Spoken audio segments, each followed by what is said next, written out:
Have you ever noticed how some people just seem to pull everyone into their orbit without even trying? They aren't necessarily the ones with perfect gym bodies or model cheekbones. But whenever they talk, people lean in. For years, I listened to the typical self-improvement advice that tells you to just be confident, or to spend a fortune on a completely new wardrobe. But let's be honest, that advice is completely useless when you're sitting in your room, feeling invisible, and wondering what you're actually doing wrong. The truth is, most of us are playing the attraction game upside down. I used to be obsessed with figuring this out because I felt stuck. I spent months reading evolutionary psychology papers, listening to behavioral experts, and digging through real human experiences. What I discovered completely shifted my perspective. Real magnetism isn't a genetic lottery. It is about 70% behavioral patterns. Your movements, your conversational habits, and your daily energy trigger ancient circuits in the human brain before you even finish saying hello. When you understand how these subconscious signals work, becoming highly attractive becomes easy. Actually, let's start with the very first signal you broadcast to the world, which happens in less than a blink of an eye. Research shows that people make a subconscious judgment about your status, competence, and confidence within just 100 milliseconds of seeing you. And almost all of that comes down to how you hold your body. Look around any coffee shop or office in America right now. 90% of people are hunched over a screen, with rounded shoulders, a collapsed chest, and their heads craned forward. Without saying a word, that posture screams that you are defeated, tired, and low status. Now, fixing this sounds simple. Just pull your shoulders back and level your chin. But I know what some of you are thinking, because I felt it too. When you first start standing up straight, it feels incredibly awkward. You might feel like you're puffing your chest out like some arrogant jerk trying to flex on everyone. A friend of mine actually told me they avoided walking straight because they were terrified of looking conceited. But here is the reality. You aren't showing off. You are simply undoing years of survival posture caused by your phone and desk chair. It's not arrogance, it's presence. It's not just about standing still either. It's about how you move through a room. The way you walk tells a massive story about how you view yourself. When you walk with a heavy, rushed, or hesitant step, it signals anxiety. But when you slow down your pace, keep your weight balanced, and let your arms move naturally, people notice. I read a story from someone who had to completely relearn how to walk and stand after a major surgery. They noticed that the moment they corrected their frame, people literally moved out of their way in public, smiled more, and treated them with immediate respect. Once you fix the physical frame, the next major hurdle is how you actually communicate. Most people are honestly terrible at conversation. We usually fall into two bad habits. We either interview the other person with a rapid-fire list of boring, surface-level questions, or we monologue about ourselves until their eyes glaze over. Both of these habits kill any potential attraction instantly. Truly charismatic people do something entirely different. They use clear, precise language, and they choose their words with intent to create a safe space where a real connection can actually happen. Think about the last time someone asked you about the weather or what you do for work. It feels like a script, right? It's boring. One of the most fascinating insights I found came from someone who struggled with standard social cues and decided to completely skip the small talk. They just went straight to meaningful, real topics. And guess what? People absolutely loved it. When you drop the polite filters and ask things you genuinely care about, it makes the other person feel seen and heard. It breaks the autopilot mode that most Americans live in every single day. But there is a delicate line you have to walk here. If you only talk about deep topics or share personal details incorrectly, you risk looking entirely self-absorbed. The secret to avoiding this is specificity mixed with vulnerability. Instead of telling someone a generic fact like, "Yeah, I love traveling," share a brief, vivid moment. Tell them about the time you got completely lost in a foreign city at midnight, found a tiny hidden diner, and realized everything was going to be fine. Specific details create mental imagery and emotional warmth, which instantly binds people to you. But sharing your own stories is only half the bridge. The real magic happens when you turn that spotlight completely onto them. Most people don't actually listen. They just wait for their turn to speak. They are mentally rehearsing what they are going to say next while the other person is talking.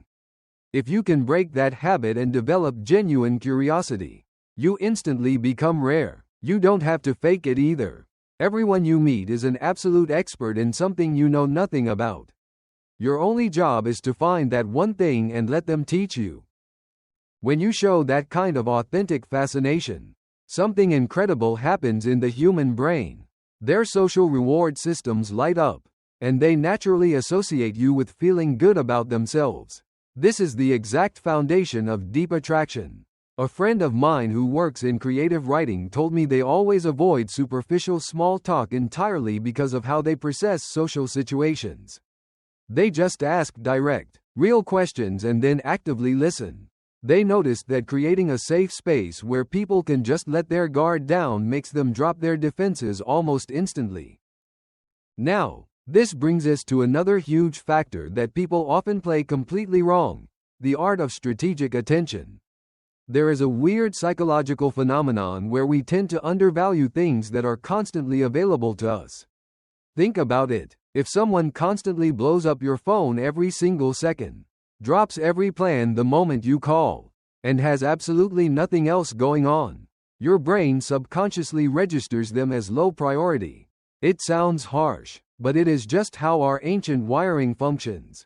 When you are too available, you accidentally broadcast that your own time isn't valuable.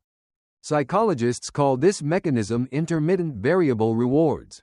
It is actually the exact same psychological loop that makes slot machines or video games so addictive. When rewards are given out predictably every single time, the excitement fades away. But when attention is given genuinely, yet isn't guaranteed every second because you have a real, busy life, the brain releases a massive spike of dopamine. I want to be completely clear here. I am absolutely not telling you to play manipulative mind games or wait 3 hours to reply to a text on purpose. People can smell that fake behavior from a mile away. Instead, the goal is to actually build a life that is so full and interesting that you genuinely cannot respond immediately all the time. Have hobbies, chase your career goals, hit the gym, or dive into a book. When you finally do hang out with someone, give them 100% of your presence. Be totally locked in. But when you are apart, let your own world take priority. This balance creates a natural magnetic pull. They aren't just hanging out with you. They are being invited into a complete, fulfilling life that already exists without them. Let's pivot to something incredibly practical that almost everyone underestimates, and that is your physical scent. Olfaction is directly wired to the limbic system, which is the emotional and memory center of your brain. This means scents completely bypass your conscious, logical thinking and trigger immediate, deep emotional responses before you even realize it. Most guys fall into two extreme categories here. They either douse themselves in cheap body spray like a middle school locker room, or they smell like absolutely nothing at all. And honestly, smelling like nothing is a massive missed opportunity. Research shows that women are biologically far more sensitive to scent than men. So this detail matters way more than you think. You don't need to spend hundreds of dollars on luxury designer colognes to get this right. The secret is simply layering clean, basic scents. Start with a high-quality, subtle body wash. Use a clean deodorant, and top it off with a very light application of a good cologne. The golden rule here is that your scent should be a hidden discovery, not a loud announcement. People should only smell it when they step close to you, not when you enter the room. Think of grooming as the ultimate baseline. It is not about wearing flashy, expensive clothes to try and flex on people. It is about looking and feeling meticulously clean. Your fingernails, your hair, the neatness of your clothes, and your fresh breath all compound together. When someone looks at you and sees that you take care of the smallest details of your physical presentation, Their brain instantly registers self-respect. And self-respect is one of the most infectious forms of energy on the planet. It makes people automatically trust you and feel incredibly comfortable around your presence. But here is the catch. And it is the most important truth of this entire discussion. You can fix your posture. You can master conversation structures. You can smell incredible. And you can manage your time perfectly. But if you fundamentally do not believe that you are a person worth knowing, your true energy will leak out in 1,000 tiny, subtle ways. People are evolutionary geniuses at detecting performance versus reality. If you are using these tools as a mask to cover up a deep sense of low self-worth, people will eventually feel the disconnect and pull away. True magnetism can only be built from a foundation of internal evidence. You cannot just look in the mirror and force yourself to think you are amazing if you don't actually believe it. Self-worth is built slowly by keeping the tiny promises you make to yourself every single day. When you tell yourself you are going to get up early, and you actually do it, you build evidence. When you set a small fitness goal or work on a side project, and you follow through, your internal narrative shifts. You stop trying to perform attraction because you finally realize you are already valuable. The most beautiful irony of human connection is that the less you desperately try to impress everyone around you, the more naturally compelling you become. When you stop chasing validation, you stop giving off that exhausting vibe of social hunger. You become grounded, relaxed, and entirely comfortable in your own skin. People can feel that stability. In a world where almost everyone is frantically performative on social media, a person who is genuinely content with who they are feels like a breath of fresh air. They become a magnet because they aren't trying to pull anything from you. It takes real time and sustained effort to shift these deeply ingrained habits. Most people will watch a video like this, feel motivated for exactly 10 minutes, and then slide right back into slouching over their phones and texting back instantly out of pure boredom. But if you commit to practicing these small behavioral adjustments consistently over the next 6 months, you will notice a massive shift in how the world responds to you. You won't just look different to others. You will feel like an entirely different, highly capable person from the inside out. So, start small today. Put the phone down, roll your shoulders back, and look at the world with genuine curiosity. If this perspective resonated with you, drop a comment below about which step you're going to focus on first. And subscribe to join our community. Remember, becoming magnetic isn't about changing who you are. It's about removing the bad habits that hide the compelling person you already are. It's easy, actually, when you focus on the right signals. Thank you for hanging out with me today. And I'll see you in the next one.